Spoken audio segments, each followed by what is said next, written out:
I'm just thinking about Bob Arum probably having to, you know, pick out the ring card girls from the Dallas Cowboy cheerleaders. I mean, that sounds like a pretty good deal. Yeah, one for every round. Right, where all the fights, I think. There's enough of them. You just cycle through, and then on the other side you have Golden Boy and Mayweather, who are looking at, you know, again, let's talk about, I guess, start to talk about Malignaggi and the winner of Berto Mosley in Vegas, where they're not going to even come close to selling out. And now HBO's got to choose between the two guys, you know. And if they do fight on the same date, I can't imagine Mayweather's going to sign to fight somebody on the same day, you know, because then he'd be head to head. He would lose that. He's better off doing it on a different day, so his numbers are better, and you know, it doesn't seem like he's competing as much, even though he is. The prediction would be that they would do it the following week on the 20th. On the March 20th. the 20th, whatever that is, and so. I mean, now let's talk about it, because we can talk about all day who you think was at fault or whatever. There was two sides. There was, you know, fault taken for two, but you know, we talk about Pacquiao being in a situation where he's got this, you know, again, good solid fight and opponent and crowd and all that good stuff. Right. He's got a very winnable lawsuit against, you know, Golden Boy and the negotiators and Mayweather and the dad and the uncle. And Mayweather's not going to make as much money this next go around, obviously, as he would as with Pacquiao, and he's definitely not going to make as much money as Pacquiao's. But Pacquiao will make more money with Claudia against Mayweather versus Mayweather against Cintron or Collazo or Bradley or whoever. You know what I mean? Or anyone else under 140 pounds. You know, and again, there's lots of blame, but forget about that. Who is going to be the best matchup for Floyd Mayweather? Yeah, who and why? I mean, I thought Collazo would be good. I mean, he's a tough guy. He deserves a shot. I mean, every fight he's fought recently, the one against Berto was the most recent. That was a great fight. You know, it could have went either way. You know, he stays in there. He shows up to fight. He's got some name recognition. Other than that, maybe Cintron, but that's at like what, 154? I think that's where Cintron's fighting. Well, you know, and maybe he goes up, but I think it'd be more like 147 because he wants to probably stay in the Pacquiao sweepstakes. But you know, Pacquiao was talking about fighting Foreman. You know, so 154. So, you know, but all those articles you were reading, I think Campbell. Campbell, grandfather, like what, 37, 38 years old. If Nate Campbell and someone called him and said, "Hey, Floyd Mayweather's going to fight a little quitter," you know, and I don't agree with that. I mean, he had a cut, and the doctor. We talked to the doctor. Yeah, it was bad. We were at that fight. It was bad. Yeah, remember the doctor said, "Hey, you know, there was blood in his eye," and he said he couldn't see. So blood, like, you know, from a cut on your opponent, or blood from whatever. You know, a lot of people were disappointed in that, and he's probably not really deserving of, a fight of that fight of that magnitude. However, he's newly signed Golden Boy, and they're trying to put fights together, and they need to deliver. And there was talk about Hatton, Matthew Hatton, his little brother, and a big sellout Wembley Stadium. That just would never happen, and I think they put the kibosh on that. But the Malignaggi, I think, is in the mix. But it just two guys going backwards slick, and just fast counter puncher. God, if you want to go to sleep, I mean, I would definitely say that would be a fight to put on and go to sleep. But I think a lot of people are saying Paul Williams.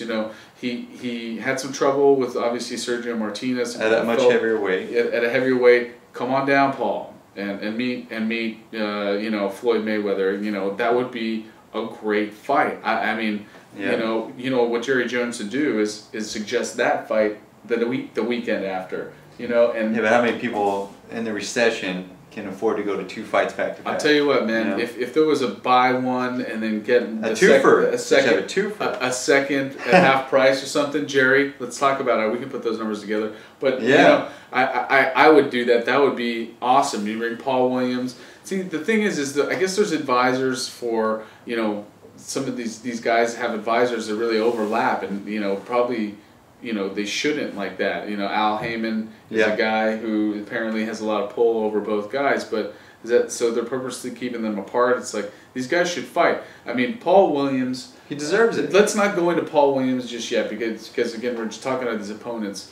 That's a whole different story. But I think that you know, it's either going to be Berto Mosley winner, and I think that Mayweather is just praying that Berto wins. Because he doesn't have to fight Shane. He didn't want to fight Shane in 2006 and 7. He's, you know. Well, at the same token, I think he wanted to fight Shane in like 2000, 2002, and Shane was just too big, too popular at the time to fight him.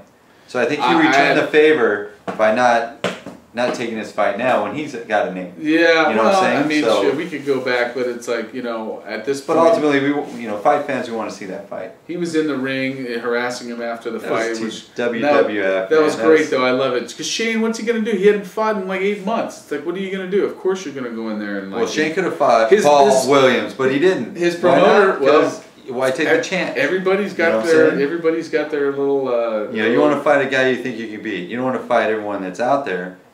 You know, it's like you want to fight a guy. I don't disagree. That you think you could beat. I mean, if he wanted to fight that bad, he could have fought Paul Williams. Well, you know, I mean, again, that's why people are thinking that it wouldn't be a surprise if Mayweather does go for like you know, a Tim Bradley or you know, I think he. You know, that's a smaller guy, you know, and you know, and then again, why not Tim Bradley? I mean, Tim Bradley beat Nate Campbell, you know. I mean, he was look, he didn't knock him out, but I mean, he had a headbutt. He won, didn't he? I mean, no, it was no contest. Whatever, man. You know what I'm saying? It wasn't a win. He put him on him in the last round. Nate Campbell's undefeated. It wasn't the last round. It was like the 3rd round. Well, that's what I'm saying. That was the last round. So I guess so. All right, so you know, Cintron. What about Cintron? But see, he doesn't have. Mayweather needs that name, but you don't have any other names besides Mosley and Paul Williams. I mean, if Berto wins, it's still kind of like. I mean, he would take him because I think he would lose. He would win that fight, but he would have to wait 3-4 months. You know, he's got to take a fight now so he can stay on pace with Pacquiao, so they can fight again in November. That's how it has to go down. A true champion, you know what a true champion would do? He'd say, hey, you know what, Nate Campbell, let's fight. And it's January 13th now. Let's fight, you know, February 1st, a little warm-up. And then let's see where Pacquiao's got, you know, maybe fight something in between. If he's staying in shape, he's the best ever. You know, but, you know, that's not going to happen. These guys, it's like, they don't work it out. And Floyd doesn't fight until September or, you know, when Pacquiao's ready to fight. I mean... Yeah. I mean, they said he's going to fight, but I mean, it's like, it's just, he's in a lose-lose situation. He's not going to have an exciting fight against whoever he fights, whoever he fights. Who are the guys that he could fight that you would respect as an opponent? There's got to be 3, right? Winner Mosley. In March. What 3 guys right now would you say, that's a tough fight, I respect him for taking that fight? In this order, it would be Mosley. But Mosley's fighting at the end of January. What 3 guys in March? Okay, no, I see what you're saying. So Berto, Mosley are out. Who's that leave? Well, definitely not Nate Campbell. I would say probably so 3 guys, top 3. Probably, you know, and again, if I talk about a fight fan and not like as a manager, then I say probably like a Cintron or a Collazo. And then Williams, right? And then really Williams first. Williams #1. Right. Collazo, and then probably Cintron. Right. And then maybe Bradley, because he's undefeated. He's a pretty solid 140. He could easily come up. He's a champion. So those 3. That's who the 3 we think. The wild card is Margarito. I mean, you know what? I would, if he says, hey, you know, if he takes that idea and says, yeah, I'll fight Margarito the weekend after. Man, I mean, there's a lot of respect, and I might go to Texas for a week. Yeah. No, so that's who we think. I mean, are we forgetting somebody? Maybe there's some guys in Europe that we're not thinking of. Hatton, do you really want to see your No. I'm saying with, you know, 2 welterweights that are undefeated, like 19-0 with like 15, 16 knockouts. You know, they're a little green, but, you know, I mean, Europe boxing's huge over there. He goes over there, fights in Germany, he's got 50, 60,000 fans. Yeah. You know what I'm saying? He's got a big stage with a big draw, with a big purse. Probably. Fight Butte. Yeah. By the way, this is sponsored by a Newcastle. Unofficially sponsored. Unofficially. And for now. So we'll get it. So anyway, so we said Paul Williams, Mosley. No, Paul Williams, Margarito, Collazo, or Cintron. Those are the 3. And if he picks anyone else, if he takes a Campbell, Devin Alexander. Devin Alexander and Wonder Ankle. He's a smaller guy. Yeah. You said they already got something going on, right? Yeah. So that's it on that topic, right? We just need some feedback from the audience. Let us know.